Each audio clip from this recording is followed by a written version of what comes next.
هلا وقف راح هناك على الجبل كلها. تعال اخذنا على الجبل. خلاص على السما.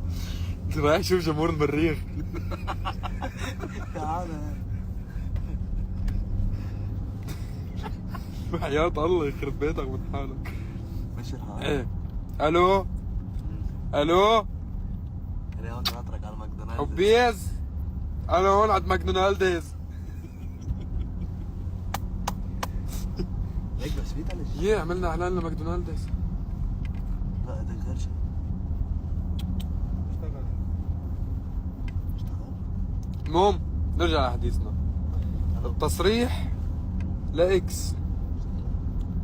هون بدي احكي معكم على طبيعتي مثل ما انا بحب.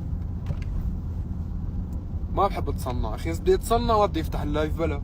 تعود من سنين بفتح وبحكي معكم بعفويتي ومثل ما انا بحب، واللي بقلبي بقلكم اياه، والمزح اللي بمزحه مع رفقاتي بمزحه معكم، لانه انا بعتبر نحن هيك قعده عائليه، بغض النظر انه انتم 20,000 بني ادم بس نروى هيك عائله بين بعضنا.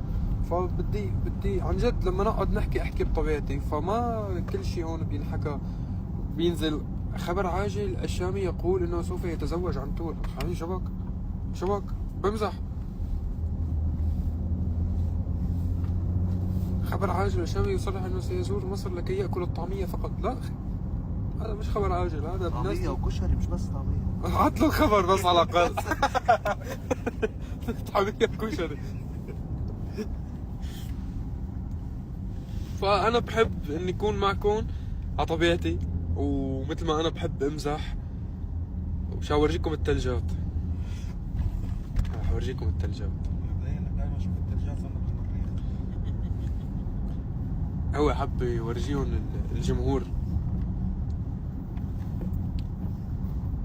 اللايف بذكرنا باللايفات القديمة. والله انا مشان هيك عم خفف، لانه يعني بصراحة صرت انه اول ما بدي اطلع، لانه بكره بدهم ياخذوا خبر ويقولوا